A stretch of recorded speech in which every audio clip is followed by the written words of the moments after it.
이 시간 우리가 함께 하나님의 말씀 사사기 3장 5절부터 11절까지 말씀을 우리가 봉독하겠습니다. 사사기 3장 5절부터 11절까지 말씀 제가 받들어 읽겠습니다. 이스라엘 자손이 가나안 족속과 헷 족속과 아모리 족속과 브리스 족속과 히위 족속과 여부스 족속 가운데 거하면서 그들의 딸들을 취하여 자기 아내로 삼으며 자기 딸들을 그들의 아들들에게 주고 또 그들의 신들을 섬겼으며 또 이스라엘 자손이 주의 눈앞에서 악을 행하여 주 자기들의 하나님을 잊어버리고 바알들과 작은 숲들을 섬겼더라. 그러므로 주의 분노가 이스라엘을 향하여 맹렬히 타올라 그분께서 그들을 메소포타미아 왕 구산 리사다임의 손에 파심해 이스라엘 자손이 구산 리사다임을 8년 동안 섬겼더라. 이스라엘 자손이 주께 부르짖음에 주께서 이스라엘 자손을 위하여 한 구출자를 일으키사 그들을 건져내게 하셨으니 곧 갈렙의 동생이요 그나스의 아들인 온니엘이더라. 주의 영께서 그에게 임하셨으므로 그가 이스라엘을 재판하였으며 또 그가 나가서 싸울 때에 주께서 메소포타미아 왕 구산 리사다임을 그의 손에 넘겨주심에 그의 손이 구산 리사다임을 이기니라. 그 땅에 40년 동안 안식이 있었고 그나스의 아들 온니엘이 죽었더라. 아멘. 말씀을 위해서 함께 기도하겠습니다. 하나님 감사합니다. 또 이 시간 복된 또 주님의 날 또 오후 예배 시간 우리들에게 허락하여 주심을 감사를 드리오며 하나님 시대가 갈수록 악해져 가고 있고 우리 주의 백성들이 주의 말씀을 통하여서 더욱더 거룩히 구별되어 하나님 이 땅의 빛과 소금의 역할을 우리가 온전히 감당해 나아가기를 원합니다. 오늘 우리들에게 허락하신 이 말씀 앞에 우리가 청종하며 무릎 꿇고 순종하는 마음으로 나아갈 수 있도록 도와주시옵소서. 성령 하나님께서 친히 우리와 함께 하심으로 말미암아 말씀에 대한 깊이를 깨닫게 하여 주옵시고 그 말씀대로 살아가기를 기뻐할 수 있는 이 시간 우리 모든 성도님이 될 수 있도록 하나님께서 축복해 주시길 바라오며 예수님의 이름으로 기도를 드립니다. 아멘. 이 시간에는 사사기 3장 5절부터 11절까지 말씀을 통해서 계속되는 사사기 시리즈 9번째 시간으로 부흥을 위한 첫걸음이라는 제목으로 함께 말씀을 나누겠습니다. 우리가 사사기에서 말씀을 보다 보면은 한 가지 패턴, 동일한 사이클을 우리가 발견할 수가 있는데 이것을 크게 네 가지로 구분할 수가 있습니다. 첫 번째로는 바로 이스라엘의 타락입니다. 이스라엘이 그들이 자기의 소견에 옳은 대로 그들의 눈에 보기 좋은 대로 행동함으로 말미암아 하나님의 영광을 떠나게 되었고 하나님의 말씀에서 그들이 벗어나게 되었을 때에 결국 그들이 타락하고 범죄를 저지르게 됩니다. 그로 인한 하나님의 심판이 그들 위에 임하게 되었고 바로 그 심판에 이기지 못했던 모든 이스라엘 백성들이 이제 하늘을 향해 고개를 들고 간절히 그들의 죄에 대해서 회개하고 하나님께 도움의 손길을 간구하게 됩니다. 바로 그들의 간절한 기도를 들으셨던 하나님께서 이제 이스라엘을 향해서 한 명의 사사, 한 명의 구출자, 한 명의 재판관을 보내셔서 그들을 건져내시게 됩니다. 바로 이와 같은 네 가지 커다란 패턴이 반복적으로 돌아가는 것이 바로 사사기에서 말씀이다라고 우리가 볼 수가 있습니다. 그래서 이와 같은 사이클로 패턴으로 돌아가는 이 사사기에서 말씀을 보다 보면 하나님을 떠난 이스라엘 백성들의 철저한 죄인됨의 입증, 그로 인해 하나님께서 그들을 책망하시고 심판하시는 그와 같은 어떠한 역사와 기록물처럼 우리가 볼 수 있습니다. 그러니까 쉽게 말해서 잘못했으니까 혼나는 거다라는 식으로 우리가 이해할 수가 있습니다. 그러나 이 사사기에서 말씀에 12명의 사사가 계속해서 등장을 하고 있습니다. 그와 같은 사사가 등장하는 그런 반복된 사건들을 통해서 우리가 또한 발견할 수 있는 또 다른 하나의 관점은 무엇이냐면 이것은 단지 하나님께서 이스라엘의 범죄를 향한 그들을 심판하시고 책망하시고자 하는 그 내용만이 기록된 것은 아니구나라는 것을 우리가 볼 수 있습니다. 만약 하나님께서 이스라엘의 범죄함으로 말미암아 그들을 심판하시기로 작정을 하셨다면 하나님이 굳이 12명의 사사를 그들에게 보내실 필요가 있었겠습니까? 하나님께서 범죄한 이스라엘을 단 한 번에 그들을 진멸해 버리시면 그냥 끝일 수도 있는 그러한 일입니다. 그럼에도 불구하고 계속해서 하나님은 이스라엘의 간구에 이기지 못하시고 그때마다 그들을 향해서 사사를 보내시고 구출자를 보내심으로 말미암아 그들을 구원하시고 그들이 다시금 새롭게 일어날 수 있는 힘과 능력과 어떤 회복의 역사를 그들에게 허락을 하시게 됩니다. 이것은 무엇을 뜻한다라고 우리가 이해할 수 있겠습니까? 하나님을 떠나 자기의 소견에 옳은 대로 행동했던 바로 하나님의 백성 이스라엘을 하나님께서는 어떻게 해서든 원래의 자리로 거룩한 백성으로 그들을 치료하시고 회복하시고자 하는 바로 부흥의 역사가 바로 사사기서 내용의 중심 내용이 아닐까, 우리는 이렇게 바라볼 수가 있다는 사실입니다. 그래서 오늘 첫 번째 등장하는 사사 구출자 재판관이 바로 온니엘입니다. 오늘 우리가 읽었던 본문 말씀 보게 되면은 온니엘은 갈렙의 동생이다라고 되어 있는데, 친동생이 아니라 자기 이제 조카뻘 되는 동생이 바로 온니엘이고, 그리고 온니엘은 갈렙의 사위이기도 합니다. 그러니까 오늘 본문에 나와 있는 그대로 갈렙의 동생 바로 온니엘이 사사로 지목되었다라는 것을 우리가 보게 되었을 때에, 갈렙은 여호수아와 동시대 사람이었고 이제 여호수아가 죽은 지 얼마 안 된 시점이다라는 것을 우리 성도님들 아실 것입니다. 그러니까 불과 한 세대가 지나기도 바로 그 전에 이스라엘 백성들이 아주 신속하게 하나님을 떠났다, 하나님의 영광과 말씀과는 전혀 무관한 삶을 그들이 살아가고 있다는 것을 우리가 이 온니엘의 등장을 통해서도 얼마든지 우리가 이해할 수가 있습니다. 그렇다면 그들이 하나님을 알지 못했던, 하나님을 떠났던 그 이유에 대해서 본문이 우리에게 무엇이라고 밝혀주고 있습니까? 오늘 7절 말씀 보게 되면은 또 이스라엘 자손이 주의 눈앞에서 악을 행하여 주 자기들의 하나님을 잊어버리고 바알들과 작은 숲들을 섬겼더라라고 말씀이 기록되어 있습니다. 여기 말씀 보게 되면은 이스라엘이 하나님을 떠나서 이방신을 섬겼던 그 이유에 대해서 그들이 하나님을 잊어버렸다라고 말하고 있습니다. 성도님들, 여기서 잊어버렸다라는 이 단어의 원뜻을 보게 되면은 단순히 내 머릿속에서 내가 기억을 잊어버렸다는 그 뜻보다는 무엇인가 어떠한 물체와 물건을 잘못 놓았다라는 그런 뜻을 가지고 있다고 합니다. 우리도 성도님들도 아마 그런 경험을 한 번쯤 해보셨을 텐데, 우리가 늘상 쓰던 그 물건을 원래 있던 그 자리가 아니라 다른 자리에 놓게 되면은 막상 그 물건을 찾을 때에 그것이 어디 있는지 우리가 알지 못하기 때문에 결국에는 그거를 쓰지 못하고 방치하다가 있음에도 불구하고 없는 것처럼 우리의 머릿속에서 아주 지워져 버리는 그런 경험들을 아마 한 번쯤 해보셨을 겁니다. 그러니까 이스라엘 백성들에게 있어서도 하나님이 그들의 기억 속에서 단순히 지워졌다라는 그런 의미보다는 그들의 눈앞에 보이지 않게 되니까 그들의 머리와 생각과 마음 속에서 하나님이 그냥 지워져 버리게 된 것입니다. 결과적으로 그들이 하나님을 그들의 마음 바깥쪽으로 내어놓았기 때문에 그들이 하나님을 잊게 된 것입니다. 다시 말씀드리지만은 이스라엘 백성들이 너무 바빠서, 그들의 삶이 너무나도 바빠서 부지 중에 깜빡하고 잊어버린 것이 아닙니다. 의도적으로 하나님을 무시했던 것이고, 의도적으로 그들의 눈에서 멀리 떨어진 곳으로 하나님을 내몰아낸 것입니다. 마치 그들에게 있어서 하나님을 계시지 않는 분처럼 치부하고 싶어서 멀리 다른 곳에, 잘못된 곳에 내어놓았던 상황이 바로 이스라엘이 하나님을 떠났던 상태였음을 우리가 알 수가 있습니다. 그런데 우리 사랑하는 성도님들, 우리가 신명기서 말씀 보게 되면은 이 신명기서 역사관이 지금 사사기서로 이어진다라고 해도 우리가 충분히 이해할 수가 있습니다. 그런데 이 신명기서 말씀을 보게 되면 하나님께서 이제 가나안을 들어가게 될 이스라엘 백성들을 향하여서 너희들이 이것은 반드시 기억해야 된다라고 말씀하시는 수많은 장면들이 나옵니다. 그런데 그때 모세를 통해서 하나님께서 이스라엘에게 반복적으로 그들에게 전해주셨던 한 단어가 있는데, 그 단어가 무엇이냐면 바로 기억하라입니다. 기억하라. 우리가 대표적으로 신명기 8장 2절 말씀만 한번 찾아보겠습니다. 신명기 8장 2절 말씀을 우리 성도님들 함께 이 시간 찾아주시길 바랍니다. 신명기 8장 2절 말씀 우리 성도님들 찾으신 줄 믿고 제가 받들어 읽겠습니다. 너는 주 내 하나님께서 이 40년 동안 광야에서 너를 인도하신 그 모든 길을 기억할지니 이것은 그분께서 너를 낮추시며 너를 시험하사 내 마음속에 무엇이 있는지 또 내가 그분의 명령을 지키려 하는지 그렇지 아니한지 알고자 하심이라 라고 말씀이 기록되어 있습니다.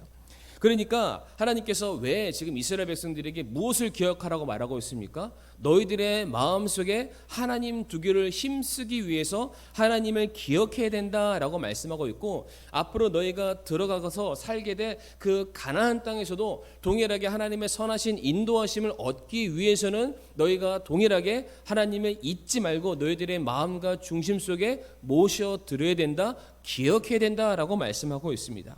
이 신명기에서 말씀 우리가 다 찾지는 않았지만은 단순히 기억해야 된다라는 그 단어만 신명기 안에서만 17번이 등장을 하고 있고요. 지금 우리가 방금 전에 읽었었던 이 신명기 8장 2절과 동일하거나 거의 비슷한 문장이 신명기 안에서만 10번 이상 등장을 하고 있습니다. 그러니까 하나님께서는 바로 내가 어떠한 분이고 하나님과 이스라엘이 어떠한 관계를 맺고 있으며 이스라엘이 하나님으로부터 어떠한 은혜를 수여받은 사람들인지를 기억하고 잊지 말라고 그들에게 철저히 명령을 하시게 되었습니다. 그렇다면 이스라엘 백성들이 그것을 기억하려면 그 하나님의 말씀을 잊지 않기 위해서는 그들이 해야 되는 것이 무엇이겠습니까?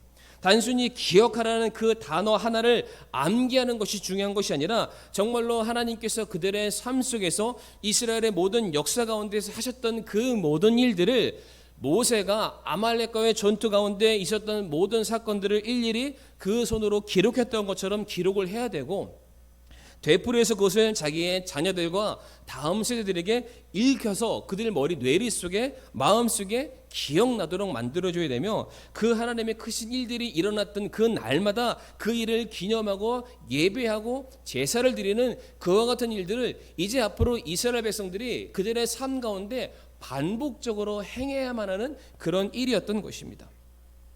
그렇기 때문에 하나님께서는 이제 이스라엘 백성들 가운데 내가 너희들과 함께하고 있다, 내가 너희들의 생활 가운데 날마다 동행하고 있다, 그것을 잊지 않고 확인시켜 주시기 위해서 모세를 시내산 위에 불러서 무엇을 허락하시게 되었냐면은 바로 성막을 짓도록 만드셨던 것입니다. 출애굽기 29장 43절 말씀 보게 되면은 성막 안에서 하나님과 성도 사이의 만남, 교제가 계속해서 이루어지게 된다라고 말씀하고 있습니다. 출애굽기 29장 43절 말씀에 내가 거기서 이스라엘 자손들을 만나리니 내 영광으로 인하여 성막이 거룩히 구별되리라 라고 말씀하고 있습니다. 이 말씀에서는 성막 자체가 거룩히 구별되는 장소다, 그들과 만나는 장소다 라고만 되어 있지만, 우리가 또 다른 말씀들, 레위기서 말씀들 보게 되면은 하나님의 백성들 이스라엘아, 너희는 성막을 나와서 하나님을 섬기게 되고 예배하는 그 일이 너희들의 사명으로 주어졌는데 그 일은 주야로 끊임없이 지켜져야 돼, 너희들의 모든 삶 가운데 영원히 지켜져야 될 규례다 라고 말씀하고 있습니다. 그러니까 단순히 성막 자체에서 내가 헌신한다, 일한다, 그와 같은 어떤 책임과 의무만이 그들에게 전해졌던 것이 아니라 하나님께서 말씀하시기를 너희가 나를 한시도 잊어서는 안 된다, 내가 그것을 잊지 않기 위해서 너희들 가운데 너희들의 눈에 보이는 하나님의 형상의 모습을 담고 있는 성막을 허락했다, 날마다 그곳에 와서 너희는 나와의 관계를 매일같이 친밀하게 지켜야 된다, 그것을 하나님이 이스라엘에게 명령을 하시게 되었던 것입니다. 자, 그런데 이와 같은 명령을 하나님께서 이스라엘에게 보내셨음에도 불구하고 오늘 말씀에 뭐라고 말하고 있습니까? 이스라엘이 하나님을 잊었다라고 말하고 있습니다. 그러면은 쉽게 얘기해서 사랑하는 성도님들, 성막 자체를 이스라엘 백성들이 잊어버릴 수 있습니까? 아까 있다는 그 얘기를 제가 다른 곳에, 잘못된 곳에 두었다라고 말씀드렸습니다. 그렇다면 사랑하는 성도님들, 이스라엘 백성들이 성막을 정해진 위치가 아닌 아주 외진 곳에 그들이 그것을 세워놓았다는 그런 뜻이 되겠습니까? 아닙니다. 성막은 날마다 그 정해진 위치에 그 자리에 있었겠지만은 이제 이스라엘 백성들이 그 성막에 있는 자리에 그들이 그 자리를 찾지 않았다라는 그런 의미가 될 수가 있는 것입니다. 하나님과의 만남을 그들이 스스로가 거부하게 된 것입니다. 하나님을 주야로 만나고 찾고 묵상하고 그 관계를 맺어야 될 이스라엘 백성들이 그들이 나아가야 될 그 자리를 그들이 찾아 나아가지 않았다는 그런 뜻이 되는 것입니다. 결국 이스라엘 백성들이 성막에 모이기를 힘쓰지 않았고 성막에 모이기를 힘쓰지 않았다는 것은 그들이 제사를 드리는 그 일에 게을리했다는 그 의미가 되는 것이고, 제사를 드리는 일에 게을리했다는 그 의미는 그들이 제사 자체를 드리지 않았음을 의미할 수가 있습니다. 그렇다면 그들이 제사 곧 하나님께 예배를 드리는 그 일을 그들이 잊어버렸다면, 그들이 하나님께 감사를 표현하는 그 일을 그들이 하지 않았음을 의미하게 되는 것입니다. 그들이 하나님을 향해서 감사하는 그 일을 잊어버렸다는 그 얘기는 하나님께 더 이상 그들이 감사하고 찬양을 돌리고 하나님께 어떤 영광을 돌려드리는 그런 일이 중단된, 이제는 하나님께 원망하고 불순종하는 그런 삶을 그들이 살아가게 되었다는 그런 뜻이고, 이제는 하나님을 향해서 그들이 원망하고 불순종하게 되었기 때문에 그들의 인생 가운데 하나님의 존재 자체가 거북스럽고 하나님께 나아가는 그 일들이 그들에게 있어서 전혀 기쁜 일이 되지 않았던 것입니다. 결국 이스라엘 백성들이 하나님을 대적하고 무시하고 비난하고 불순종하는 그런 자리까지 가게 되었던 것입니다. 성도님들, 내가 단순히 기억하지 못한다, 내가 잊어버렸다고 서로 끝나는 것이 아닙니다. 오늘 이스라엘 백성들 같은 그러한 모습으로 우리가 하나님을 만나고 예배드리는 그 삶의 모습이 우리들의 삶 속에서, 기억 속에서 점차 잊어버리고 우리가 되새기지 못할 때에는 결국에는 우리 구원받은 백성이라 할지라도 하나님을 향해서 대적할 수 있는 그런 범죄 집단이 될 수 있다는 사실입니다. 그렇기 때문에 신명기서 말씀에 너희가 기억해야 된다라고, 잊어서는 안 된다라고 말씀했던 것입니다. 성도님들, 신명기 8장 2절에 기억하다라는 이 단어를 보게 되면 어떤 뜻이 담겨져 있냐면 향을 피우다, 향을 태우다, 무엇인가를 태운다라는 그런 의미를 가지고 있습니다.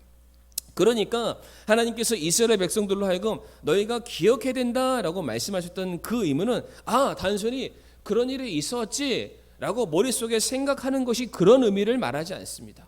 무엇을 태웁니까? 재물을 태우는 겁니다. 내가 하나님께 나아가 바쳐야 될 그런 예물을 태우게 되는 것입니다. 제단 위에 바쳐질 그런 재물들을 각을 띄우고 태워지는 모든 제사의 행위를 기억하다라는 단어로 동일하게 사용할 수 있다는 것입니다. 그래서 제단 위에서 태워지는 그 동물의 향기를 맡으면서 맞아, 무엇을 기억하는 것입니까? 그 동물에게 전가됐던 그 죄, 맞아, 내 죄가 해결되지 않으면은 내가 저 동물처럼 이 시간 하나님의 심판 앞에 죽을 수밖에 없는 그런 죄인이었음을 우리가 기억하는 것입니다.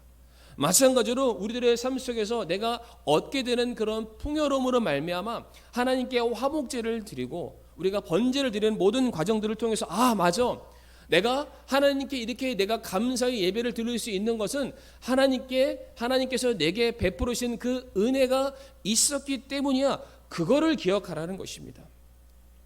바로 그 제사를 드리고 예배를 드리는 그 시간들을 통해서 우리는 하나님과의 관계, 하나님께서 내게 부어주셨던 그 은혜와 사랑과 하나님의 한량없는 그 자비하심을 우리가 기억하게 되는 것이고 내 믿음이 더욱더 견고히 세워지게 된다는 사실입니다. 그런데 이스라엘 백성들이 그 모든 일들을 잊어버렸습니다. 하나님을 떠나게 된 것입니다. 그들이 마땅히 찾아가야 될, 주야로 찾아가야 될 그 성막을 나아가는 그 일에 그들이 게을리하게 되었던 것입니다. 혹시 지금 우리 사랑하는 성도님들은 지금 무엇을 하고 계시고, 우리 사랑하는 성도님들이 가지고 계시는 그 시간과 열정과 성도님들의 그 몸과 모든 것들 지금 어디를 향해서 불태우시면서 그것을 다 소진하고 계십니까? 성도님들, 정말로 성도님들의 그 뇌리와 그 마음과 생각 속에 하나님께서 지금 오롯이 자리를 잡고 계십니까? 아니면은 혹시 하나님을 잊고 사시는 것은 아니십니까? 혹시 하나님께서는 우리 사랑하는 성도님들의 어떠한 자리에 지금 위치해서 좌정하고 계십니까? 성도님들의 인생 속에서 하나님께서 주인으로 자리 잡고 계셔서 날마다 주님의 말씀과 그 명령하심에 순종해서 주님과 동행하시는 그런 삶을 살아가고 계십니까? 아니면은 그런 하나님이 계시다는 그 사실 자체를 완전히 싹 다 잊어버린 채 자기 자신이 주인이 되어서 자기의 만족과 자기의 인생의 비전을 성취하는 그 일을 위해서 혹시 살아가고 계시지는 않습니까? 분명한 것은 하나님은 우리의 인생 가운데 우리가 필요하면은 가까이 두고 그렇지 않으면은 멀리 내다둘 수 있는 그런 분이 결단코 아니시라는 사실입니다. 성경은 말씀하기를 하나님은 결단코 만홀히 여김을 받으시는 분이 아니시다라고 말씀했습니다. 갈라디아서 6장 7절부터 8절 말씀에 속지 말라. 하나님은 조롱당하지 아니하시나니 사람이 무엇을 심든지 또한 그것을 거두리라. 자기 육신에게 심는 자는 육신으로부터 썩는 것을 거두되 성령에게 심는 자는 성령으로부터 영존하는 생명을 거두리라 라고 말하고 있습니다. 우리의 필요 때문에 하나님을 찾고 그렇지만 하나님을 멀리하고 내가 처한 환경 때문에 내가 여의치 않아서 하나님을 찾지 않고 그나마 좀 여유로우지만 하나님을 찾는 그러한 모든 모습들 분명히 심는 대로 거두게 된다라고 말씀을 하고 있습니다. 참고로 우리 성도님께 정말로 말씀드리고 싶은 것은 우리가 처한 상황과 여러 가지 환경들 녹록지 않은 것이 분명히 있습니다. 그럼에도 불구하고 우리들의 인생 속에서 우리가 하나님과의 관계, 우리가 마땅히 하나님께 드려야 될 예배와 섬김을 우리는 결단코 잊어서는 안 된다는 사실입니다. 코로나보다 더 심한 것이 와도 우리는 반드시 하나님께 내가 마땅히 지켜야 될 성도요 하나님의 백성으로서 내게 맡겨진 본분과 직분과 책임을 우리는 온전히 완수해야 될 의무가 바로 우리들에게 있습니다. 성도님들 간절히 부탁드리는 것은 하나님을 결단코 잊지 마시길 바랍니다. 날마다 성도님들의 삶 속에서 하나님을 기억하시고 그분이 나와 함께 하심을 꼭 우리 성도님들 마음속에 새겨 두시기를 바랍니다. 하나님을 성도님들의 매일의 삶 속에 잊지 마시고 주님과 함께 동행하시는 성도님들의 입술의 고백을 통해서 날마다 하나님을 찬양하시고 영광 돌려드리시는 우리 사랑하는 우리 믿음의 성도님들이 되시기를 바랍니다. 그런데 이제 하나님을 잊어버린 이 이스라엘 백성들, 이 이스라엘의 패역함을 보셨던 하나님께서는 이제 드디어 메소포타미아 왕 구산 리사다임에게 이스라엘을 넘기시게 됩니다. 자, 그런데 참 재미난 게 무엇이냐면은 지금 하나님께서 메소포타미아 왕 구산 리사다임에게 그들을 넘기셨는데 이 구산 리사다임의 이름에 뜻이 있습니다. 그 뜻이 무엇이냐면은 두 배나 악한 구산이라는 뜻을 가지고 있습니다. 즉 이스라엘이 하나님을 떠나서 이제 그들이 살고 있는 가나안이라는 그 세상에서 누구보다 더 잘 살고 싶은 그런 마음이 있었을 것입니다. 그들이 이제는 유목민에서 농경사회, 정착하는 삶을 살게 되면서 그동안 누리지 못했던 문화, 그동안 소유하지 못했던 그 재물들을 그들이 얻기 위해서 하나님을 떠나서 가나안을 선택했습니다. 이전보다 더 잘 살고 싶어서. 그런데 그렇게 선택했던 가나안을 통해서 그들이 얻었던 것은 두 배 더 잘 사는 삶이 아니라 어떠한 삶이었습니까? 두 배나 더 열악한, 두 배나 더 악한 결과를 그들이 맞이하게 되었던 것입니다. 결국 세상 사람들의 관점처럼 그들의 눈에 보이는 풍요와 부흥을 그들이 붙잡게 되었을 때 결국 그들이 얻게 되는 것은 더 열악한 상황. 하나님의 뜻하심과 하나님의 명령에 순종하지 아니하였을 때에 모든 사람들이 거두는 결과들, 하나님의 백성들이 거두게 되는 결과는 무엇입니까? 두 배나 더 하나님의 엄청난 징계와 심판과 책망이 있다는 사실을 우리 성도님들 꼭 기억해 주시길 바랍니다. 자, 그런데 제가 오늘 설교 서두에 사사기서의 중심 주제가 부흥이다, 회복이다라고 말씀을 드렸습니다. 그러니까 지금 이 말씀 하나님께서 사사기 3장 8절에 구산 리사다임의 손에 이스라엘을 맡겼다라는 것을 보게 되었을 때는 하나님께서 하나님을 떠난 이스라엘을 심판하시고 책망하시는 것처럼 우리가 보일 수도 있습니다. 그럼에도 불구하고 이것이 바로 이스라엘을 새롭게 하시는 회복의 역사라는 것을 우리가 그 다음 말씀을 통해서 확인을 해볼 수가 있습니다. 제가 예전에도 이 사사기에서 말씀을 드렸을 때에도 하나님께서 이스라엘에게 전쟁을 허락하시고 그들에게 시험을 허락하신 이유에 대해서 제가 말씀을 드리기를 그들의 믿음을 다시 한번 확인하시고 그들을 깨우쳐 주시기 위해서 이전보다 더욱더 성숙한 신앙과 그 신앙의 성장을 꾀하기 위해서 하나님께서 이스라엘에게 시험을 허락하셨다라고 말씀을 드렸습니다. 우리가 대표적인 말씀 욥기 23장 10절 말씀 한번 읽어보겠습니다. 욥기 23장 10절의 말씀 제가 받들어 읽겠습니다. 그러나 내가 가는 길을 그분께서 아시나니 그분께서 나를 단련하신 뒤에는 내가 금같이 나오리라 라고 되어 있습니다. 하나님께서 허락하신 연단, 하나님께서 베푸시는 그 시험과 고난 그 이후에는 성도의 가치가 어떻게 변하게 됩니까? 폐기물처럼 너덜너덜해지는 것이 아니라 정금처럼 보잘것없는 것이 이제 최상의 가치로서 변하게 된다라고 성경은 우리에게 가르치고 있습니다. 마찬가지로 히브리서 12장 10절 말씀도 보게 되면은 진실로 그들을 며칠 동안 자기들이 기뻐하는 대로 우리를 징계하였거니와 그분께서는 우리의 유익을 위해 하시나니 이것은 우리가 자신의 거룩함에 참여하는 자가 되게 하려 하심이라 라고 되어 있습니다. 하나님께서 사랑하는 성도들의 인생 가운데 시험을 허락하시고 그들이 하나님을 떠나서 잘못 그들이 행하게 되었을 때에 하나님께서 구산 리사다임과 같은 그런 징계와 심판을 허락하시는 그 이유는 결국 하나님의 백성들을 거룩함에 참여하는 자가 되도록 만드시기 위해서라고 말씀하고 있습니다. 즉 성도는 이 땅에서 부유하고 인정받고 성공하는 자로서 그들이 세워지는 것이 하나님께서 우리를 바라신 인생의 목적과 목표가 아니라는 것입니다.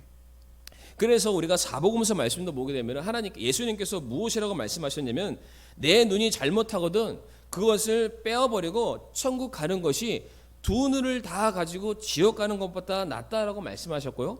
마찬가지로 너희 손이 너희 발이 잘못했으면 그것을 잘라버리고 차라리 천국을 들어가는 것이 더 낫다라고 말씀하셨습니다. 그러니까 제가 무슨 말씀을 드리고자 하냐면은 성도는 비록 이 땅에 살면서 모든 것들을 다 빼앗기고 실패하는 것 같은 그런 삶을 산다 할지라도 그 과정이 결과적으로 하나님께서 보시기에는 천국 백성답게 하나님의 자녀답게 만들어 가시는 과정이라는 것을 우리 성도님들 꼭 믿으시길 바랍니다. 그래서 지금 하나님이 이스라엘을 구산 리사다임의 손에 넘기게 되셨지만은 그래서 결국 그들이 받지 않아도 될 그 심판 2배나 더 고통스러운 곤욕의 시간을 보내고 있지만 이제 그들이 새롭게 된다는 관점에서는 결코 그 시험이 그들에게 헛된 것이 아니다라는 사실입니다. 그래서 이스라엘 백성들이 지금 몇 년간 구산 리사다임을 섬기게 되었습니까? 오늘 말씀 보게 되면은 8년간 그들이 그를 섬겼다라고 되어 있습니다. 자, 그런데 제가 부흥과 회복이라는 말씀을 드리게 되었는데 성경을 보게 되면은 이 8년 혹은 이 8이라는 숫자가 가지고 있는 의미가 있습니다. 그것은 무엇이냐면은 바로 새로운 출발, 회복, 부흥이라는 의미를 가지고 있습니다. 성경 안에 8에 대한 여러 가지 증거를 가지고 있는데요. 대표적으로 노아 홍수 때 몇 명의 식구들이 구원을 받게 됩니까? 8명의 식구가 구원을 받게 되고 그 식구들로 말미암아 이제 새로운 인류가 이 땅에 새롭게 등장을 하게 됩니다. 또한 새롭게 태어난 어린아이가 하나님의 백성 이스라엘 자손으로서 일원됨을 보이기 위해서 하나님께서 그들에게 할례를 받기를 명령하시게 되었는데 그 할례를 언제 받게 됩니까? 생후 8일 만에 그들이 할례를 받게 됨으로 말미암아 이제 죽을 인생이 아니라 하나님의 백성으로서 그들이 새로운 출발을 하게 됨을 성경에서 동일하게 명령하고 있습니다. 또한 예수님께서 십자가에 못 박혀 돌아가신 그 이후 7일째 안식일이 지난 첫날 즉 8일째가 되는 바로 그날에 예수님께서 부활을 하시게 되었습니다. 그리고 그 예수 그리스도로 말미암아 교회 곧 은혜의 백성들이 새롭게 세워지는 역사가 일어나게 되었는데 이 모든 것이 바로 숫자 8이 담고 있는 바로 의미다라고 말씀을 드리고 싶습니다. 다시 말해 하나님께서 구산 리사다임의 손 아래서 이스라엘 백성들을 8년이라는 고난의 시간, 시련의 시간을 허락하시긴 했지만 결국 그 모든 것들이 이제는 그들이 새롭게 되는 그들이 회복되는 하나님의 손에 의해서 연단받아서 정금과도 같이 그들이 새로운 모습으로 나오게 되는 하나의 과정이었다라는 것을 우리가 알 수가 있습니다.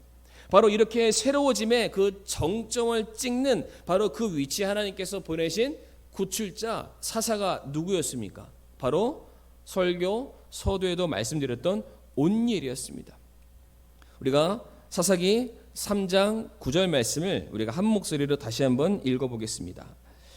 이스라엘 자손이 주께 부르짖음에 주께서 이스라엘 자손을 위하여 한 구출자를 일으키사 그들을 건져내게 하셨으니 곧 갈렙의 동생이요 그나스의 아들인 온니엘이더라 라고 되어 있습니다. 성도님들 혹시 기억나시거나 손에 펜이 있으면 성경책에 꼭 기록해 주시길 바랍니다. 온니엘의 이름의 뜻은 여호와는 나의 힘, 여호와는 나의 능력, 혹은 여호와는 나의 구원자이시다라는 그런 뜻을 가지고 있습니다. 하나님의 도우심을 간절히 구했던 이스라엘 백성들의 부르짖음에 하나님께서 응답하시기를, 그래, 이 세상에 구산 리사다임이 너의 왕이 아니다. 너희들이 바라보고 있는 저 가나안이 너희들의 살아가는 인생 가운데 능력이요 힘이요 축복이 아니라 바로 온니엘 하나님만이 너희의 힘이시고 하나님만이 너희의 능력이 되시며 하나님만이 너희의 구원자가 되심을 너희들이 기억해야 된다라는 것을 깨닫기 위해서 하나님께서 바로 온니엘을 그들을 건져내는 구출자로 보내시게 되었던 것입니다. 바로 이 온니엘이 이스라엘의 사사가 되어서 나가서 싸우게 되었을 때에 하나님께서는 이스라엘을 메소포타미아 왕 구산 리사다임의 손에서 그들을 붙이시고 그들을 이겨 건져내셨다라고 말씀하고 있습니다. 모두가 다 하나님을 잊고 사는 바로 그때에 그들의 인생 가운데 주인이 하나님이 아니시고 자기 자신이었을 때에 하나님께서 딱 하고 나타나셔서 무엇이라고 말씀하셨습니까? 너희가 왕이 아니다라는 것입니다. 저 세상에 너희를 구원할 뿐이 아니라 바로 하나님, 나 전능하신 너희 창조자 주 여호와 하나님만이 너희의 힘되고 너희의 구원자됨을 너희들이 오늘 이 시간 깨달아 알라라는 그 차원에서 하나님께서 온니엘을 보내시게 되었던 것입니다. 마찬가지입니다. 세상이 교회에 대해서, 하나님에 대해서, 복음에 대해서 요즘처럼 이렇게 비난하고 정죄하고 우리가 가지고 있는 이 크리스찬의 어떤 신앙의 정체성이 땅바닥으로 떨어져 있는 이런 때가 없는 것 같습니다. 물론 과거에도 있었고 예전에도 있었다고 하지만 현 시대를 살아가고 있는 우리들에게 있어서 내가 기독교인입니다, 내가 믿는 사람입니다, 이것을 표현하고 말하는 것이 참 그 어느 때보다 너무 힘든 시대를 살아가고 있습니다. 그러다 보니까 우리가 사람을 만나서 복음을 전하는 것도 주저하는 시대를 우리가 맞이하게 되었고, 내가 스스로 교회에 찾아와서 신앙생활의 적극성을 띠는 것 자체도 이제는 가족들의 눈치를 보고 내 회사 직장 동료들의 눈치를 보면서 내가 믿는 사람이다라는 것 자체를 드러내는 것이 너무나도 힘든 시대를 살아가고 있습니다. 가뜩이나 우리가 신문과 뉴스와 TV를 보게 되면은 갈수록 먹고 사는 일이 힘들어지고 있습니다. 우리가 교회가 아니고 내가 날마다 성경 보고 내가 신앙의 믿음의 싸움을 싸워야 될 그때가 아니라 당장 먹고 사는 일을 위해서 내가 살아가야지 않으면 안 되는 것 같은 그런 긴장감 가운데 우리가 살아가고 있습니다. 그래서 마치 이스라엘 백성처럼 하나님과 타협을 하고 하나님을 배신하기도 하고 하나님을 잊어버리고 하나님과 보낼 시간이 아니라 자꾸만 내 마음은 원은 아니지만은 자꾸만 세상을 향해서 나의 발걸음을 옮기고 이렇게 하는 것이 맞지 않나라는 그런 삶을 우리가 살아가고 있습니다. 바로 그와 같은 때에 하나님께서 우리에게 말씀하시기를 바로 온니엘 하나님만이 너희의 구원자 되심을 잊지 말라라고 말씀하고 있습니다. 하나님만이 우리의 힘이시요 하나님만이 우리의 소망 되시고 하나님만이 우리를 늘 건지실 분이심을 우리 사랑하는 성도님들 꼭 기억해 주시기를 바랍니다. 그런데 참 신기하지 않습니까? 온니엘이, 오늘 본문의 온니엘이 갑자기 나타난 것이 아닙니다. 그러니까 온니엘이라는 사람 자체가 아예 태어나지도 않았는데 그가 갑자기 하나님의 피를 위해서 짠하고 나타난 것이 아니라는 것입니다. 이미 온니엘의 경우에는 여호수아 15장 말씀 보게 되면은 갈렙과 더불어서 장대한 족속이었던 기랏세벨을 무찔렀던 유능한 장수였음을 이미 성경이 기록해서 우리에게 말해주고 있습니다. 그런데 왜 그렇게 유능했던 장수였던 이 온니엘이 이스라엘 백성들이 8년 동안 억압을 받고 고통을 받고 있는 것을 그가 보았음에도 불구하고 왜 어찌 아무런 반응을 보이지 않았을까라는 사실입니다.